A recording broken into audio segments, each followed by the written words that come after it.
말씀은 창세기 18장 1절에서 8절까지 말씀만 읽도록 하겠습니다.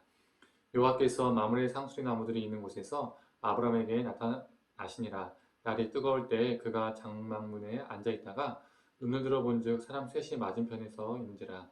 그가 그들을 보자 곧 장막문에서 달려나가 영접하며 몸에 땅을 굽혀 이르되 내 주여 내가 주께 은혜를 입었사오며 원하건대 종을 떠나 지나가지 마시옵고 물을 조금 가져오게 하사 당신들의 발을 씻으시고 나무 아래에서 씻소서.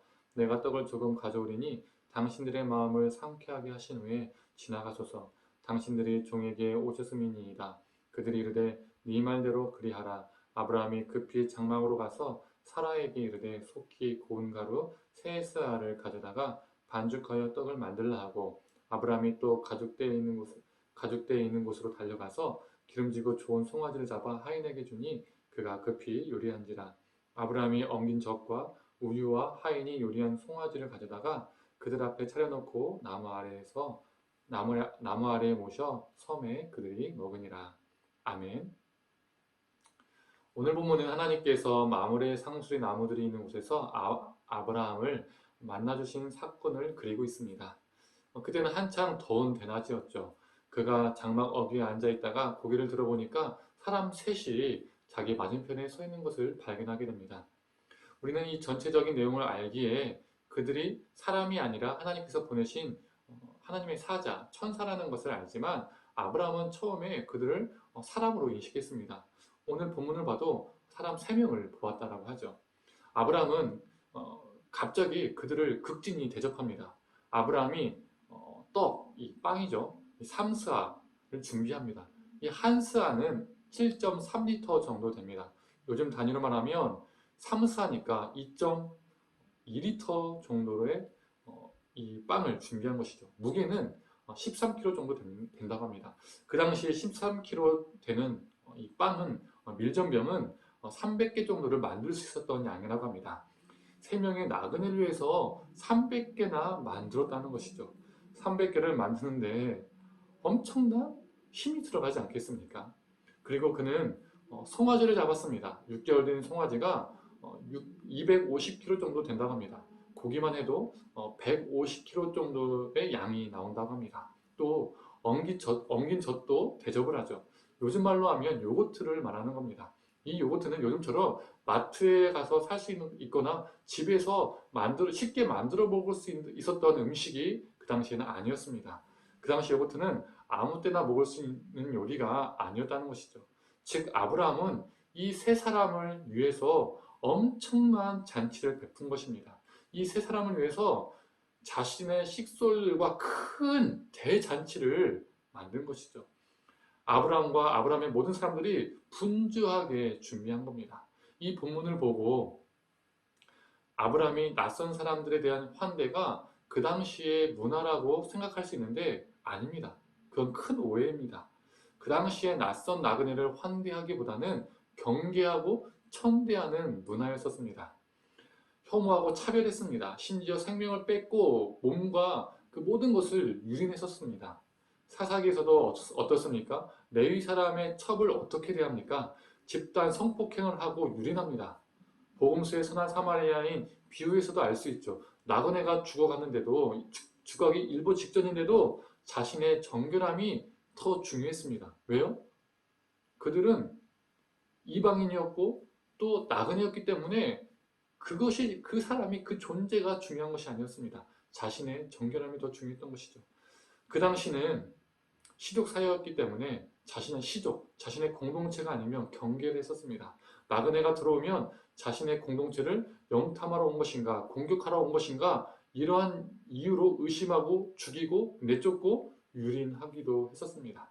그런데 아브라함은 그 당시 문화와 가치관에 정반대의 행동을 하고 있는 겁니다. 누군지도 정확하게 모르는 사람에게 무방비로 환대하고 있는 것이죠. 나그네를 위해서 온 식솔들이 환대하며 잔치를 준비하게 했던 아브라함. 우리는 그냥 읽지만 그 시대에서는 이 아브라함의 환대가 매우 낯설게 느껴지는 시대였습니다. 이 아브라함의 나그네 환대 사건은 이후로 나오는 어떠한 사건과 매우 대조적입니다. 어떤 사건일까요? 바로 다음 장 19장에 나오는 소돔과 고모라의 사건입니다. 어떤 일이 일어납니까? 아브라함이 환대한 이 세 사람은 알고 보니 사람이 아니라 천사였습니다. 그리고 이 천사들이 이 롯을 만나기 위해서 소돔에 가죠. 그런데 소돔 사람들은 이 천사들을 어떻게 대합니까? 그들이 천사가 아니라 사람인 줄 알고 너무나 멋있어 보이니까, 아름다워 보이니까 상관하겠다라고 합니다. 이 상관하겠다는 것은 성관계를 갖겠다는 것이죠. 유린하겠다는 겁니다. 혐오와 배제, 위협을 서슴지 않고 낯선 사람들에게 행하는 소돔의 사람의 모습을 볼 수 있는 겁니다. 실제로 이러한 혐오와 배제는 과거나 현재까지도 일어납니다. 그리고 이 혐오와 배제는 어떻습니까? 결국 폭력으로 발전합니다. 언어적인 폭력, 정신적 폭력, 신체적 폭력, 물질적 폭력, 성적 폭력 등등등등 일어나는 것이죠. 오늘 본문 18장은 나그네를 향한 환대, 19장은 나그네를 향한 혐오와 배제, 그리고 폭력으로 이어지는 것을 보여주고 있습니다. 대비적으로 보여주고 있는 것이죠. 우리 기독교는 어떠한 종교입니까? 환대의 종교입니다. 섬김의 종교입니다. 난 예수 믿고 넌 예수를 안 믿으니까 배제, 이런 것이 아니라는 것이죠. 난 의인이고 넌 죄인이니까, 세속적이니까 혐오, 이런 것이 아니라는 겁니다. 오직 예수 그리스도만이 구원이라는 배타성을 지니라, 그것이 배제를 말하는 것은 아닙니다. 하나님을 만난 아브라함이 세 명의 나그네를 보고 환대했던 모습을 보면서 하나님을 만났고 하나님을 경험한 우리의 모습이 어떠해야 되는지 보게 됩니다. 하나님을 만난 사람은 이 땅의 나그네와 같은 이들을 환대하며 섬기는 사람들입니다. 혐오와 배제는 폭력을 불러오지만 환대와 섬김은 평화를 가져옵니다. 사랑하는 성도님들, 잠시만 둘러보아도 이 땅의 고아와 가부와 같은 나그네와 같은 삶을 사는 사람들이 참 많이 있습니다. 그들을 외면하는 삶이 아니라, 그들을 혐오하고 배제하는 삶이 아니라 사랑으로, 주님의 그 사랑으로 그들을 환대하며 섬기며 살기를 간절히 소망합니다. 그래서 우리와 그들의 삶에 모두 우리 주님의 평화가 임하기를 간절히 축원합니다. 함께 기도하겠습니다. 하나님, 세 명의 사람을 보고 아브라함이 그 당시 문화와 가치관에서는 도저히 있을 수 없었던 환대를 했습니다. 혐오와 배제와 그리고 폭력으로 이어가는 삶이 아니라 그들을 극진히 대접했습니다. 그리고 그 다음 장에서 소돔에서는 그 사람들을, 그 천사들을 상관하려 했고 성적인 폭력을 행하려 했습니다.